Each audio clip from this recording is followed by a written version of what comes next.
Pokoknya nanti setelah mendengar cerita mama, kamu tenang dulu karena kamu lagi hamil. Barulah di situ dia cerita. Sebenarnya selama ini banyak member itu sudah melakukan pembayaran, tapi uangnya memang tidak pernah disetorkan. Jadi diambil oleh admin saya saat itu, termasuk uang event.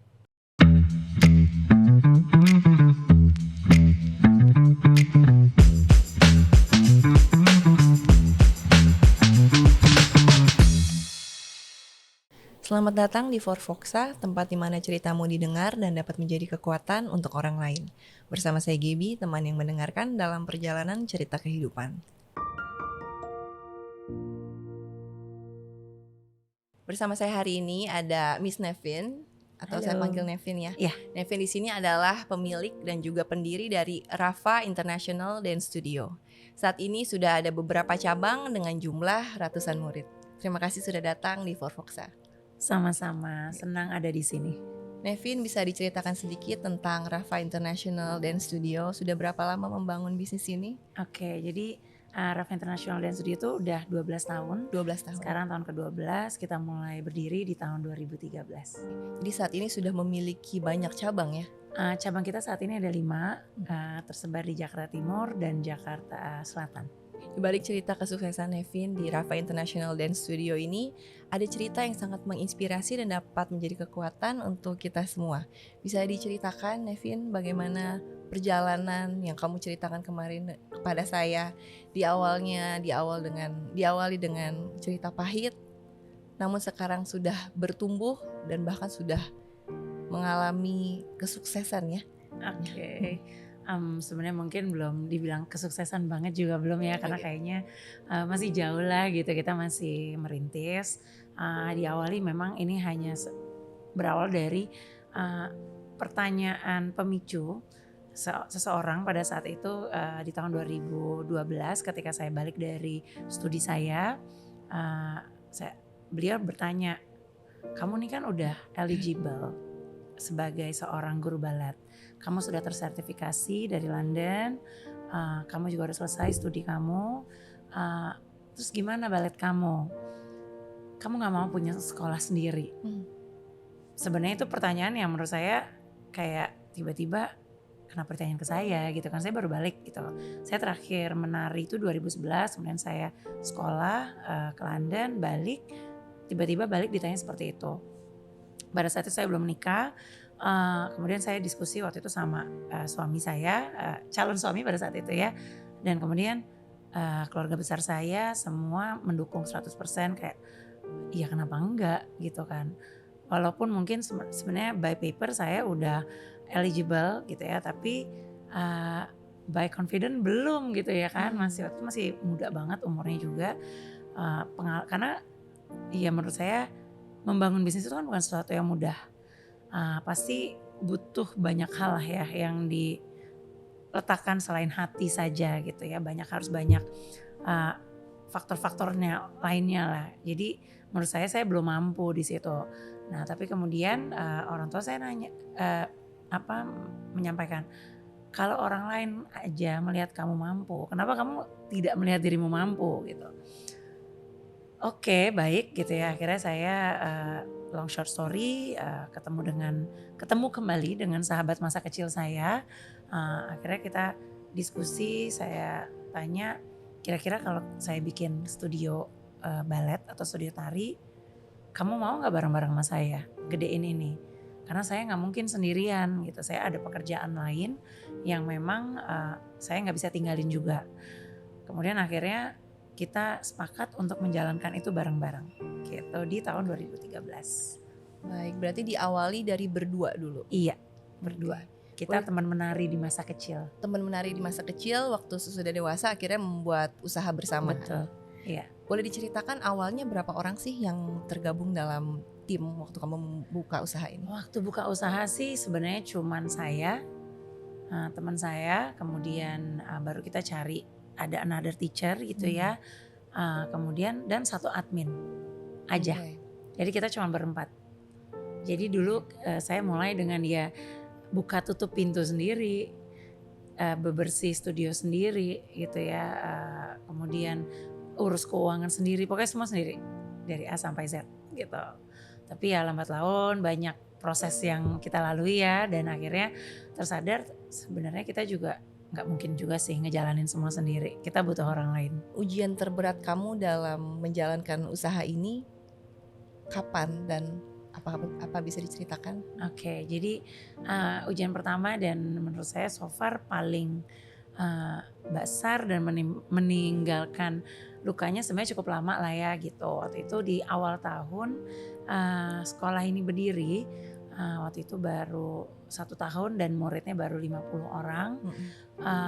Di saat saya lagi hamil anak pertama, waktu itu kehamilan 4 bulan, sahabat saya juga lagi hamil anak pertama di usia kehamilan juga 3 bulan, jadi kami deketan gitu ya. Kita lagi mau bikin acara pagelaran pertama, paling besar pertama di sekolah kita yang sebenarnya awalnya kita juga nggak pikir kita bisa lah membuat event besar itu gitu. Dan di saat itu saya sadar bahwa saya mengalami penipuan. Jadi di saat event yang besar pertama kali Iya. itu kamu menyadari bahwa kamu mengalami penipuan. Iya. Dari orang dalam atau dari orang luar? Orang dalam. Kamu bisa Iya. ceritakan sedikit bagaimana rasanya dan bagaimana kamu mengetahuinya? Oke, jadi sebenarnya karena pada saat awal gitu ya, saya itu memang nggak bisa standby untuk weekdays. Jadi di saat weekdays itu yang standby itu sahabat saya ini, partner saya. Saya hanya bisa datang di weekend, sehingga saya untuk kontrol studio juga nggak terlalu tight gitu ya. Dibantu juga ibu saya juga bantu kontrol kadang-kadang gitu ya. Nah, long short story, pada saat itu ibu saya ini bantu di keuangan.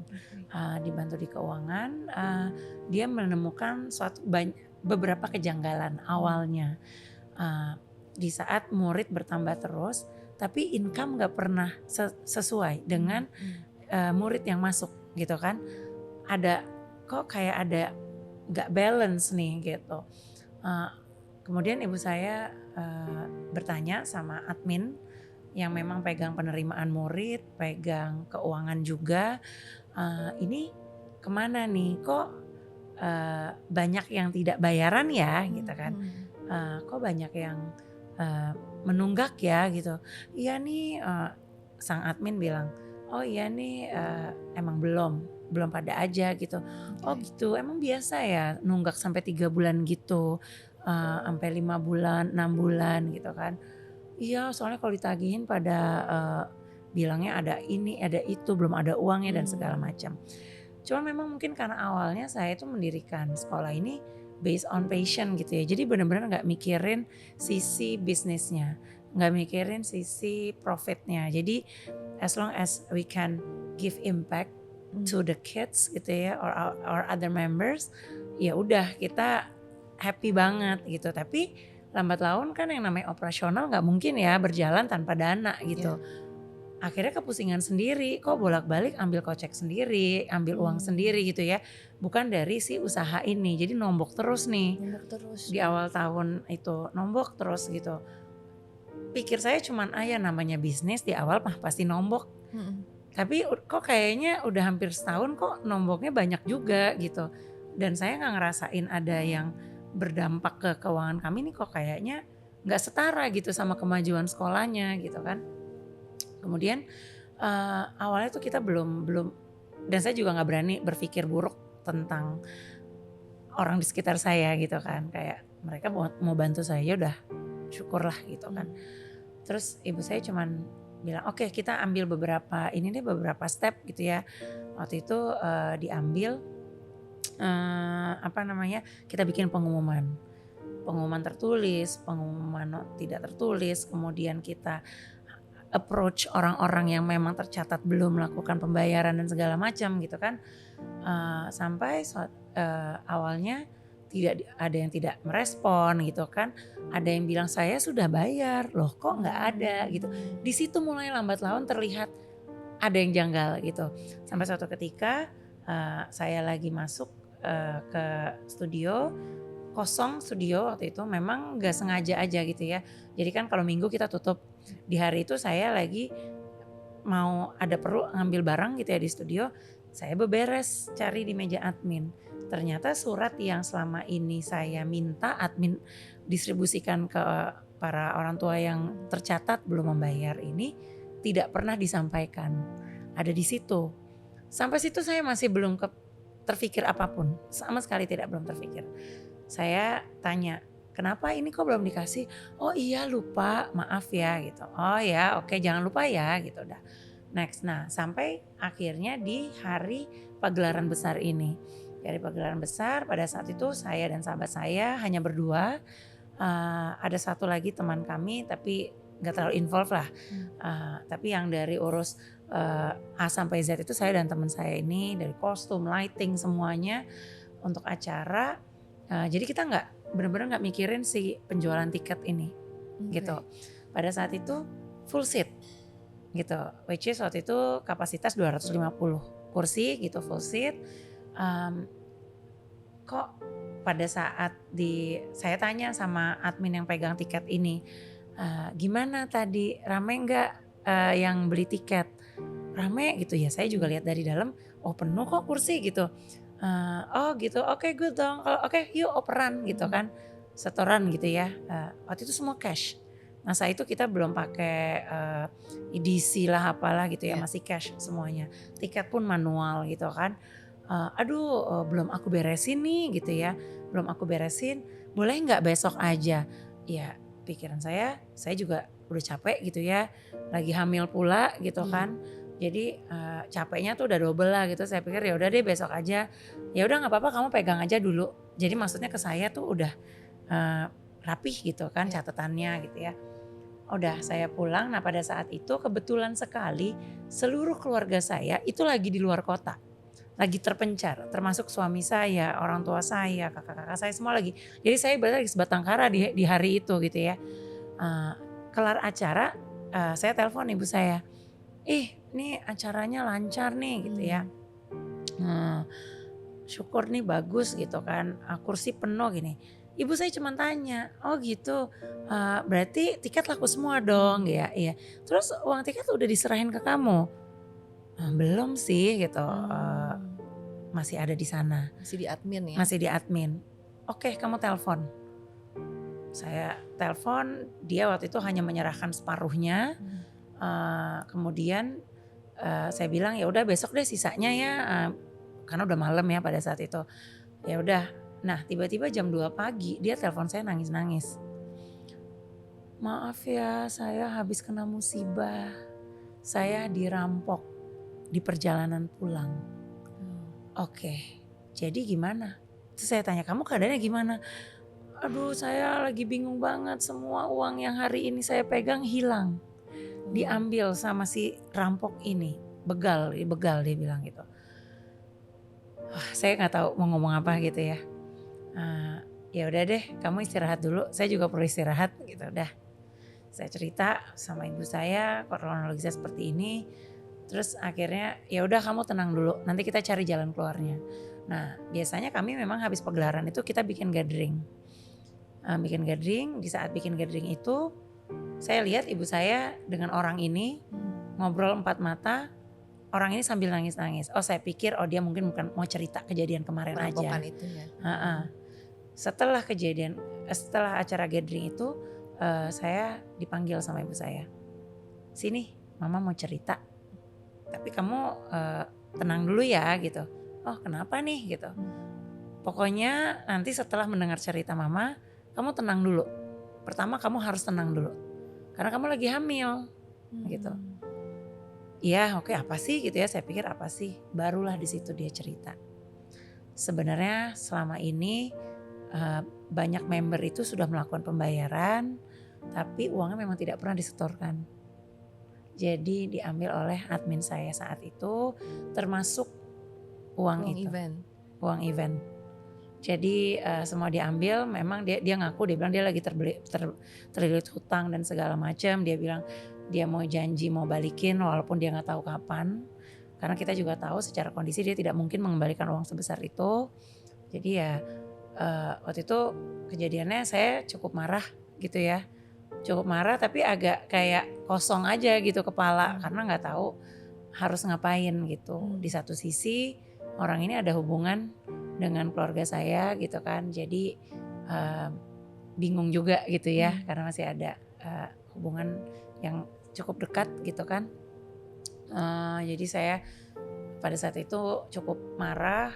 Sebenarnya yang terbersit di saya pada saat itu, saya mau langsung bawa ke polisi, gitu kan. Ya pikir saya ini maling, tempatnya di mana? Kantor polisi, Jalur hukum gitu ya. kan, jalur hukum. Terus ya ibu saya bilang, coba kamu tenangin diri dulu, jangan ambil keputusan di saat kamu lagi sangat marah atau sangat sedih. Ambil keputusan di posisi netral, di saat emosimu netral. Udah, kalau memang setelah kamu pikirkan, kamu bawa dalam doa, ternyata jawabannya adalah kamu harus ke polisi, silahkan, ibu saya cuma bilang gitu. Oke. Saya coba tenangin diri, saya masih marah, saya sakit hati sekali karena hitungannya adalah dia kerabat dekat gitu kan, yang mana kita tumbuh dari kecil bareng-bareng. Keluarga dia pun juga banyak dibantu oleh keluarga saya gitu. Jadi kagetnya bukan main karena rasanya seperti daging saya dimakan sama sekitar saya lah, ibaratnya kok tega ya gitu makan daging saudara sendiri gitu kan. Jadi saya waktu itu lebih ke arah sana, sakit hatinya lebih di sana. Bukan ibaratnya pada masa itu saya sudah ada keyakinan bahwa yang namanya uang bisa dicari. Tapi kepercayaan itu yang rusaknya luar biasa buat saya gitu, karena memang saya segitu percayanya sama dia. Saya segitu percayanya sampai saya kadang-kadang juga memang nggak terlalu detail mengecek pekerjaan dia gitu, dan ternyata dia memanfaatkan itu. Jadi saya rasanya saat itu tuh benar-benar campur aduk gitu ya, bukan cuman karena kehilangan secara material, tapi yang lebih kehilangan sebenarnya imaterial gitu ya, kepercayaan gitu kan. Kemudian sakit hatinya karena saya merasa dimanfaatkan gitu kan. Jadi campur aduk lah pada saat itu, dimana tapi the show must go on. Sekolah nggak mungkin berhenti hanya karena masalah itu gitu kan. Banyak orang juga yang menggantungkan harapan di situ gitu. Jadi ya udah kita lanjutin. Nah setelah kejadian itu saya kan masuk kembali, ngajar kembali, dan kita mau ya jangan sampailah orang tua atau murid juga tahu kejadian itu, karena kita menjagalah gitu, kita menjaga juga mukanya dia juga pada saat itu. Ya walaupun pada saat itu sebenarnya kalau ngikutin bisikan setan gitu ya, maunya kita kasih hukuman ke dia seberat-beratnya gitu kan.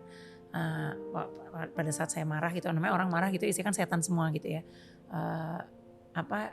Ibu saya cuma bilang terlepas dari apa yang sudah dia lakukan pada kamu, tapi dia juga manusia, makhluk Tuhan juga. Kamu yakin kamu mau semarah itu dengan sesama makhluk Tuhan gitu kan? Tuhan aja tuh mau memaafkan loh, gitu kan? Tuhan tuh maha memaafkan. Apalah kita seorang manusia yang hanya mungkin butiran debu gitu ya, kok nggak mau maafin? Ibu saya cuma bilang gitu. Tapi Mama tahu kamu sangat kecewa. Semua kita juga sangat kecewa sama kejadian ini. Tapi kita coba pikir lagi deh, apakah dengan terus kecewa ini membawa kebaikan buat kita? Rasanya kan enggak gitu. Ibu saya cuma pesan kayak gitu. Jadi she is very positive menghadapi itu. Ya. Karena memang mau nggak mau ya kita masih ada hubungan ya, gitu kan. Jadi menjaga itu juga. Nah pada saat itu saya masih marah, walaupun sudah mulai memudar, mungkin ada kali ya, sampai akhirnya saya memutuskan untuk tidak membawa ini ke ranah hukum.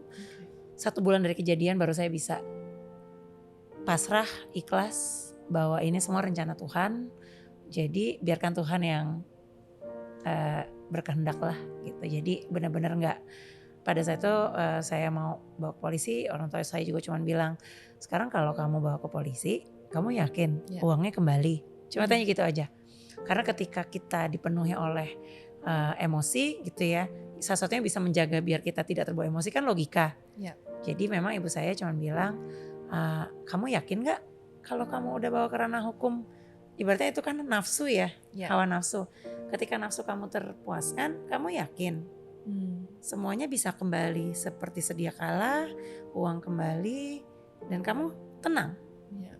melihat orang ini ada di penjara dengan jalur yang kamu ambil gitu kan. Biar gimana pun dia ada anak loh. Oh, dia udah punya Dia anak ada ya. anak. Udah Anaknya itu berkeluarga dia, berarti ya. kamu bayangin gak, dia kan juga seorang ibu. Mhm. Kalau dia di penjara, siapa yang urus anaknya? Oke. Saya cuma ingat, iya lagi gitu kan. Iya ya, siapa ya gitu kan. Karena memang dia gak ada suami pada saat itu. Jadi anaknya memang cuman sama dia gitu kan. Oke. Jadi ya di situ sisi kemanusiaan saya bangkit juga pada akhirnya, karena saya juga sedang menuju jadi seorang ibu gitu kan. Kebayang ada seorang anak sebatang kara, nggak ada yang urus, ibunya di penjara. Ya udah, akhirnya saya memilih untuk memaafkan. Jadi ditipu oleh kerabat yang sangat dekat, yang kamu tidak sangka-sangka bahwa dia orangnya yang tega melakukan itu kepada kamu di awal usaha kamu, padahal kondisi kamu lagi hamil. Lagi hamil, di mana semua pekerjaan bisa dibilang saya dari A sampai Z saya kerjain untuk keberlangsungan studio itu, karena pada saat itu kita belum bisa hire banyak orang gitu. Masih awal-awal juga usaha ya. Very humble business lah.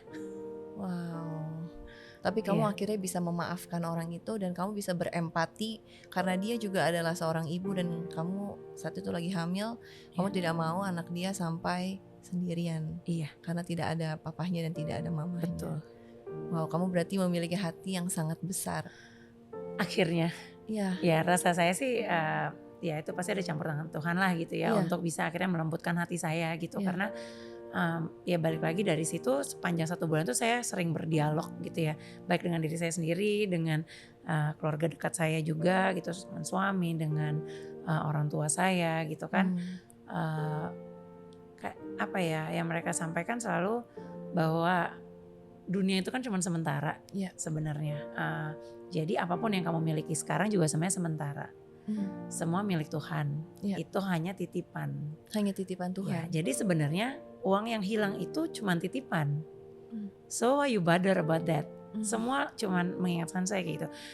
Tapi rasa kecewa itu nyata kok gitu. Rasa sakit hati itu benar. Kamu gak salah, kamu kecewa, kamu sakit hati, kamu sedih, kamu marah. Itu semua valid. Tapi yang harus kamu ingat bahwa ketika kamu kehilangan sesuatu, yang hilang itu bukan milikmu sebenarnya. Cuman memang mungkin Tuhan pindahkan aja ke orang lain. Gitu. Jadi akhirnya ya pelan-pelan saya bisa menerima itu, dan ya memang saya harus percaya itu, karena kalau enggak rasanya mungkin saya udah gila kayaknya gitu ya, bahwa akhirnya saya harus bisa melepaskan kemelekatan itu terhadap diri saya dan percaya bahwa thank you, percaya bahwa semua ini hanya titipan dan rezeki itu nggak kemana, dan rezeki itu tidak pernah tertukar, dan waktu Tuhan itu yang terbaik. Wow, luar biasa banget cerita kamu. Aku sambil minum. Iya, silakan. Dari awal kamu mulai usaha sampai saat ini bukan proses yang sebentar ya, belasan tahun. Dan bukan sebentar dan tidak mudah. Dan ujian terbesarnya malah ada di awal itu ya. Iya. Bukan jadi baru mulai langsung diuji. Langsung Tuhan kasih. Mungkin di situ Tuhan mikir gini, kalau saya mau kasih sesuatu yang besar, dia harus siap dulu, gitu kan. Jadi ya mungkin itulah cara Tuhan mempersiapkan saya untuk menjadi besar. Diperlukan sikap dan reaksi hati yang positif ya untuk bisa sampai ke tahap ini. Jika saja waktu itu kamu memilih untuk menyerah dan sakit hati dan terbawa emosi gitu ya, mungkin hasilnya akan beda. Exactly. Menurut kamu gimana?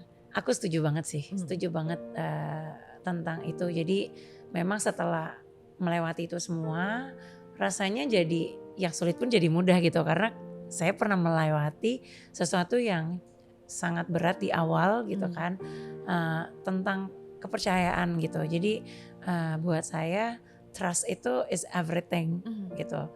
Jadi memang saya pun juga sebisa mungkin menjaga kepercayaan orang terhadap saya. Nah, tapi memang mungkin pada saat itu saya sangat naif ya gitu. Berpikir bahwa ketika kita berlaku baik terhadap seseorang atau kita menjaga kepercayaan seseorang, itu juga lah yang akan kita terima. Padahal nggak gitu konsepnya. Oke. Gitu. Jadi ya namanya manusia gitu ya, beragam gitu. Nggak semua orang juga baik, nggak semua orang juga bisa dipercaya. Jadi ya balik lagi, harusnya kita sebagai manusia mengontrol itu semua gitu. Jadi ya people might change, Yap. people might do bad, tapi bagaimana kita menyikapinya itu bukan lagi mereka, tapi itu kita. Buat saya sih seperti itu. Kamu pernah gak sih krisis kepercayaan setelah kejadian itu? Oh pernah dong, pernah banget.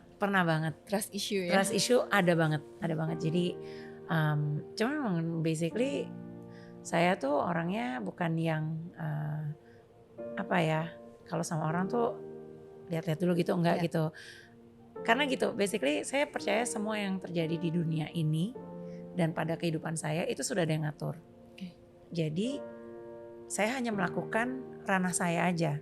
Saya berbuat baik sama orang, saya tidak mencederai kepercayaan orang, saya ya as I am gitu ya, tanpa harus berpikir nanti ini orang akan gimana ya ke saya, nanti ini orang akan merugikan saya enggak. Jadi ya kalaupun emang mereka mau begitu ya udah. Oh sekarang pikiran kamu begitu ya? Iya. Karena benar-benar di posisi berserah Karena kepada Tuhan. iya betul, karena capek kan sebenarnya. Kita terus bertanya-tanya nanti orang jangan gini, jangan gitu, jangan gini gitu ya.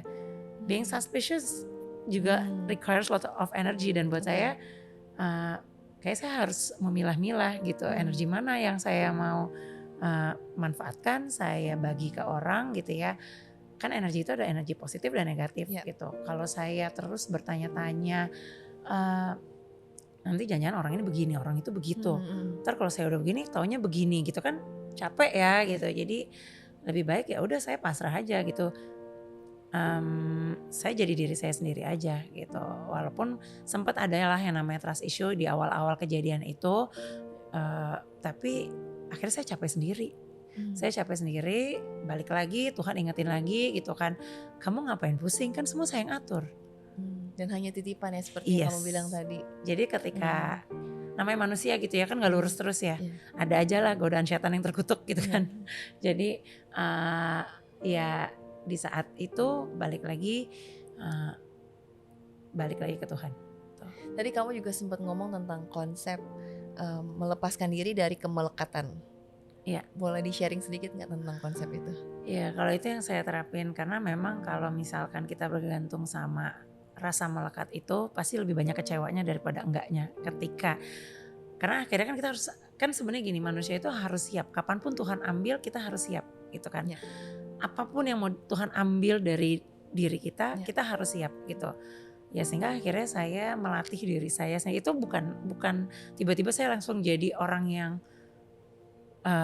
pasrah, orang yang ikhlas gitu, tapi lambat laun gitu ya.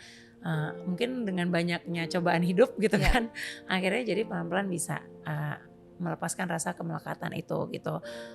Karena konsepnya saya takut ketika itu terlalu melekat sama saya. Ketika Tuhan ambil saya kecewanya luar biasa. Dalam hal apapun dalam hal apapun. Jadi saya takut merasakan itu karena saya sudah pernah merasakan itu. Dan itu kecewanya luar biasa. Saya di saat itu mungkin saya lupa bahwa ini adalah salah satu rencana Tuhan pada hidup saya gitu. Nah akhirnya kan saya diingetin nih. Di kejadian itu saya dapat banyak pelajaran gitu kan. Ya akhirnya ketika dalam proses ini adalah gitu ya. Ups and downs sampai hari ini tuh masih tetap ada kok gitu ya. Dari nggak melulu tentang materi gitu ya. Banyak juga tentang imaterial gitu yang menurut saya akhirnya saya pikir ya udahlah terserah Tuhan mau gimana sama saya pasrahkan karena memang bukan hak manusia untuk mengatur segalanya. Waktu kamu melepaskan kemelekatan itu, apa menurut kamu bisa mencapai level yang lebih tinggi dengan melepaskan kemelekatan itu? Awalnya saya cuman berpasrah aja sih, saya cuman bilang sama Tuhan, saya bilang saya percaya semua yang terjadi dalam hidup saya ini adalah atas seizin-Mu. Jadi Tuhan bantu saya untuk bisa menerima ini semua. Pun ketika dalam proses penerimaan itu juga saya tetap libatin Tuhan gitu. Jadi maksudnya bukan karena saya bisa, ya saya yakin lah apapun yang datang ke kepala saya pun juga itu karena campur tangan Tuhan gitu kan. Jadi ya itu pada saat itu saya dalam doa terus, Tuhan saya mau memaafkan. Karena saya tahu rasa memaafkan itu pasti lebih tenang daripada menyimpan dendam gitu kan. Saya gak mau jadi orang yang pendendam juga. Jadi saya minta Tuhan bantu lepaskan rasa-rasa yang gak enak itu. Bersihkan hati saya, karena saya yakin kalau hati saya udah bersih pasti ke depannya juga saya bisa menjalani semuanya dengan tenang gitu. Sebenarnya kan lebih ke arah ketenangan ya. Tenang itu kan bukan sesuatu yang bisa kita dapat dengan sendirinya, tapi sesuatu yang perlu kita upayakan. Upayakannya gimana? Ya salah satunya dengan ya minta juga sama Tuhan untuk dikasih ketenangan itu. Ada suatu statement yang agak kontroversial di waktu kita lagi ngobrol ya, yaitu adalah pembalasan itu adalah haknya Tuhan. Kalau menurut kamu gimana? Apakah pembalasan itu adalah hak Tuhan atau kita bisa membalas, mengintervensi itu ya? Ya, sebenarnya kan manusia itu selalu dikasih ke dalam dua pilihan, mau baik atau buruk gitu. Kita dikasih Tuhan juga logika untuk berpikir gitu, untuk bisa mengatasi emosi kita gitu kan. Jadi ya kalau saya ya itu memang mungkin peran orang tua juga ya yang terus menguatkan bahwa percaya deh, rencana Tuhan itu sudah pasti yang terbaik. Dan apa yang terjadi dengan kamu itu juga bagian dari rencana Tuhan. Biarkan Tuhan yang berkehendak. Biarkan Tuhan yang memutuskan apa yang akan terjadi ke depannya. Tapi pada saat itu saya bilang sama orang tua, tapi saya kesel banget, saya gak terima nih saya diginiin. Ya gak apa-apa, tapi biarkan Tuhan yang berkehendak. Jadi kan rezeki, kamu kan tahu rezeki itu gak mungkin tertukar. Jadi ya kamu gak perlu tanya kapan rezekimu datang. Kalau sudah waktunya pasti Tuhan kasih. Gitu. Jadi ya akhirnya ya saya bilang ya biarkan aja lah Tuhan yang bermain di situ pada saat itu, dan memang terbukti. Dan memang terbukti. Jadi setelah lewat dari 10 tahun kejadian itu, akhirnya yang bersangkutan masuk penjara, tapi bukan dari tangan saya. Pembalasan yang dari, bukan pembalasan lah, itu buah dari apa yang dia lakukan sebetulnya. Iya, buah tanpa dari harus saya harus turun tangan. Malah sebenarnya saya lebih tenang karena ya di perjalanan itu saya udah gak ada rasa benci, rasa marah udah hilang gitu kan. Karena kan memang namanya ada hubungan ya gitu kan. Kita tiap tahun masih ketemu gitu kan. Setelah kejadian itu? Setelah kejadian. Masih ketemu di acara besar keluarga gitu, kita masih ketemu. Akhirnya yang gak tenang ya dia sendiri. Karena kan saya sudah memaafkan. Saya sudah memaafkan, saya sudah pasrahkan pada Tuhan, biarkan Tuhan yang berkehendak.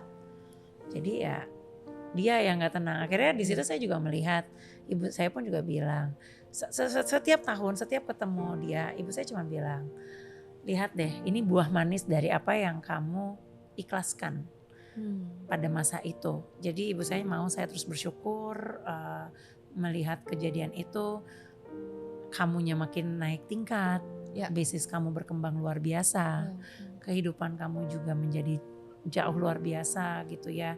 Kalau kita compare sama dia gini kan, yang mana dia pernah menyusahkan kamu, pernah ibaratnya mengkhianati kamu. Jadi sebenarnya janji Tuhan itu nyatakan. Ibu saya bilang, kita tahu bahwa semua pasti ada balasnya gitu. Nah ini sekarang nih kamu lihat. Dan dianya akhirnya sekarang? Iya, sekarang masih di penjara. Di penjara. Tapi bukan karena kasus saya, tapi another case. Berarti dia benar-benar memakan buah dari kejahatannya dia sendiri. Iya, karena memang dia tidak berubah setelah kejadian itu. Masih melakukan berbagai tindak kejahatan dengan cara yang serupa tapi tak sama. Tetap melakukan penipuan seperti itu dengan bentuk-bentuk lain ya. Iya, itu sih yang saya sayangkan gitu ya. Saya berharap sebenarnya pada saat saya memaafkan dia, saya bilang, saya pun waktu itu dia minta maaf sama saya berkali-kali. Saya bilang, saya udah maafin kamu, tapi tolong jangan kamu lakukan ini ke orang lain, cukup sampai di saya aja. Saya mau kamu hidup kamu berubah. Kamu ingat, kamu punya anak. Saya bilang salah satu yang membuat saya bisa memaafkan kamu adalah anak kamu. Karena anak kamu tuh gak berdosa sama sekali. Jangan sampai dia harus menerima buah pahit dari apa yang kamu lakukan. Jadi Gitu. kamu masih memberikan dia kesempatan Iya. untuk berubah. Iya. Dan sebetulnya ada bertahun-tahun sebelum Ada, dia sampai punya saat waktu ini. untuk berubah. Tapi sayangnya Dia tidak ya, mau. dia memilih jalan itu. Banyak orang yang melakukan hal-hal yang jahat untuk berusaha naik level, misalnya dengan mencari keuntungan-keuntungan dari hal yang tidak seharusnya, tapi pada akhirnya mereka jatuh sendiri ya. Iya. Tapi dari situ saya lihat sebenarnya itu kan pemikiran instan ya. Ya, pemikiran instan. Iya. Padahal tidak ada yang instan. Nggak ya. ada yang instan. Semua dari zero. Gitu. Jadi yang saya sayangkan adalah dia ingin cepat sampai di level tertentu dengan instan. Sehingga akhirnya membawa dia jadi memilih jalan yang salah gitu kan. Seperti yang kamu bilang tadi, dari awal satu studio sampai sekarang sudah banyak studio ya, tidak instan ya. Gak instan banget. Gak instan banget, saya bisa bilang kepala jadi kaki, kaki jadi kepala untuk bisa sampai di titik ini gitu. Dan tentunya saya gak sendirian gitu ya. Dan saya sangat bersyukur bisa banyak. Sekarang saya merasa di titik dimana lingkungan saya sangat sehat sekali gitu. Dalam perjalanannya pun saya juga sempat ada di lingkungan yang tidak sehat ya, maksudnya lingkungan bisnis yang tidak sehat ini, yang mana cukup banyak juga memberikan saya pelajaran. Dan saya sangat bersyukur bahwa saya akhirnya hari ini saya bisa bersama dengan orang-orang yang memang saya merasa itu pilihan Tuhan. Jadi sebetulnya orang-orang yang ada di samping kita itu juga ya, kiriman Tuhan ya. Betul, karena saya nggak pernah lepas dalam doa saya sepanjang saya memulai bisnis dari awal sampai hari ini. Ya karena gini, manusia itu kan punya limitation ya. Kita punya keterbatasan. Yang tidak terbatas itu siapa sih? Tuhan, gitu kan. Jadi saya selalu bawa dalam doa untuk usaha saya ini gitu kan ya. Tuhan tolong berikan orang-orang terbaik untuk ada di sekitar saya menjalankan usaha ini. Karena saya tahu bahwa saya nggak mungkin menjalankan ini sendiri gitu. Saya perlu orang-orang yang memang bisa membantu saya untuk mencapai goal yang sama.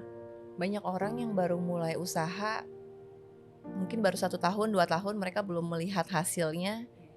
Mereka maunya cepet-cepet kelihatan hasilnya, dan banyak juga dari mereka yang akhirnya menyerah sebelum melihat buah dari hasil usahanya. Iya. Menurut kamu gimana? Jangan sih, menurut ya, saya sayang gitu. Ya. Sesuatu yang instan, saya masih percaya sampai detik ini nggak ada satupun hal yang bisa kita raih dengan cepat. Karena rusaknya juga akan cepat. Karena instan itu menurut saya itu tuh bisa menjadi trigger kita untuk memilih jalan yang salah. Contohnya seperti pelaku di kasus saya ini kan, dia kan sebenarnya pengen cepet kaya. Dengan cara apa? Penipuan. Kan sebenarnya penipuan itu terjadi karena apa? Orang pengen instan. Iya. Pada akhirnya mereka jatuh juga. Iya. Jadi itu saya nggak pernah percaya sesuatu yang instan itu bisa terjadi dan long last. Mungkin bisa terjadi iya. Sementara. Tapi hanya sementara. Sangat berbeda dengan cerita kamu yang pelan-pelan membangun, sabar, mau berproses, dan tetap percaya pada Tuhan meskipun di awal-awal banyak cobaan. Iya, sebenarnya cobaannya sih nggak cuma di awal ya gitu, cuman yang di awalnya gong paling banget berat, gitu ya, paling berat. Cobaannya sampai sekarang juga masih ada gitu dalam bentuk yang berbeda-beda gitu. Tapi saya terus percaya dan bersyukurnya saya punya partner itu kita punya punya kesamaan. Bahwa we always put God everything at first. Always. Put God everything at first. Yes, kita selalu ya karena kita punya kepercayaan yang sama adalah kita tidak pernah, kita manusia itu terbatas, yang tanpa batas itu hanya Tuhan. Jadi banyak hal-hal di dunia yang terjadi itu kadang di luar nalar manusia. Kayak nggak mungkin deh, kok bisa ya kayak gini, gitu. Ya bisa, ya bisa. Hal-hal itu hanya Tuhan yang bisa melakukan Betul. ya, karena di luar kemampuan kita sebagai manusia. Yes, Wow. exactly. Cerita kamu sangat-sangat menginspirasi karena kamu seorang pengusaha yang mau berproses, yang dari satu studio dan akhirnya berkembang jadi banyak studio, dari anak murid yang hanya sedikit sekarang sudah berjumlah ratusan, meskipun sempat ditipu oleh kerabat dekat. Apa sih pesan kamu untuk teman-teman yang mendengarkan yang mungkin saat ini mengalami kekecewaan karena penipuan? Oke. Balik lagi, kalau namanya kekecewaan emang itu ranahnya manusia. Ya. Jadi yang namanya kecewa itu memang ranahnya manusia, tapi kita manusia itu dikasih Tuhan itu logika, akal fikir gitu ya, untuk bisa mengatasi itu gitu. Nah, akal fikir itu sebenarnya karena kita ini semua milik Tuhan, ya balik lagi, ya kita harus kembali percaya pada Tuhan. Jadi buat saya jauh dari Tuhan itu akan membawa banyak ketidaktenangan, akan membawa banyak kesulitan gitu ya. Karena ya kita nggak bisa berharap sama manusia. Kita hanya bisa berharap ya sama Tuhan. Jadi kalau mereka kecewa, mereka harus kembali lagi kepada Tuhan. Exactly. Bukannya malah kecewa dengan Tuhan, Tidak. malah harus berbalik kepada Tuhan. Iya. Apa gunanya manusia? Bumi dan seisinya itu kan ciptaan Tuhan, milik Tuhan. Kita mau marah sama yang menciptakan. Kalau Tuhan balik marah sama kita gimana? Iya gak sih? Iya. Ya itu sih yang saya selalu pikirin kayak gitu. Itu pesan dari kamu yang sudah mengalami banyak hal dan sampai sejauh ini ya. Iya. Kamu sebagai seorang businesswoman, apa pesan kamu untuk teman-teman yang mungkin baru memulai usaha, yang mungkin dalam masa-masa sulit, karena awal-awal usaha biasanya paling sulit ya? Iya. Pertama satu, kita harus punya hati yang besar. Hati yang besar untuk menerima segala hal, baik itu berasal dari manusia ataupun dari Tuhan. Jadi jangan sampai kita juga jadi orang yang sombong gitu kan di dalam melakukan bisnis kita, baru berhasil sedikit merasa udah sukses banget gitu ya, karena kesombongan itu bisa membuat kita tuh mandek, tidak berkembang gitu. Dan itu menurut saya menjadi hal yang sebaiknya dihindari kalau kita memang punya usaha. Sebenarnya sih kalau ibaratnya kalau untuk kesombongan itu nggak cuma di bisnis aja ya, tapi buat saya rasa besar hati gitu ya. Hati yang besar sama besar hati beda cerita nih ya kan. Kalau tadi saya bilang hati yang besar itu adalah maksudnya untuk bisa menerima segala hal yang terjadi sama hidup kita, yang termasuk bisnis kita. Tapi kalau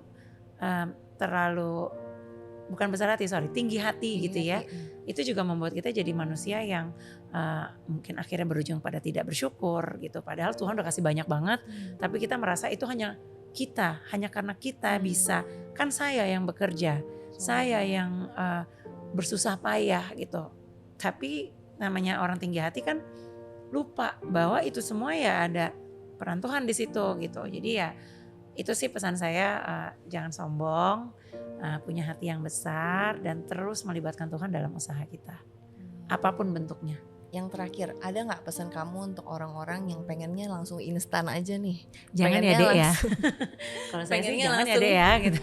Pengennya langsung sukses, karena kan banyak nih, apalagi anak-anak muda maunya langsung instan, langsung sukses, langsung kaya.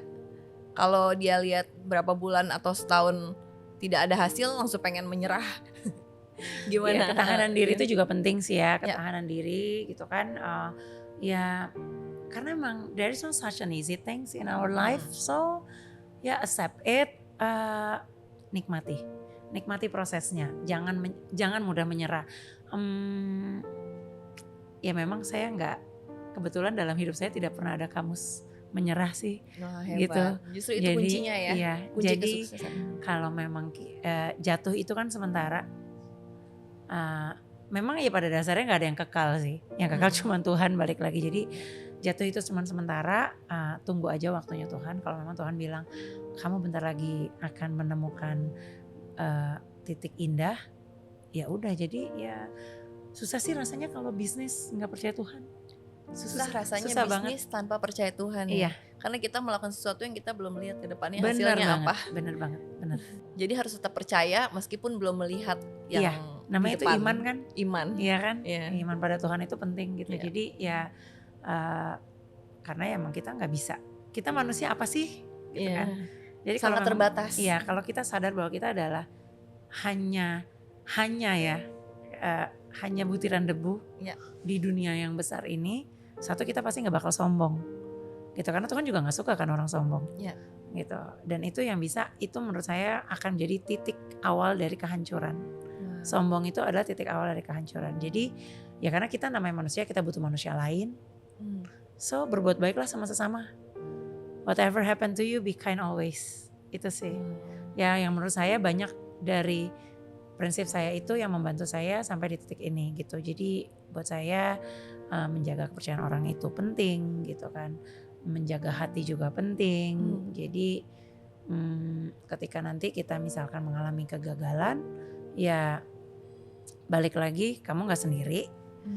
Karena pasti ada Tuhan. Masih ada Tuhan. Tuhan gak bakal ninggalin kamu. Jadi ya percaya.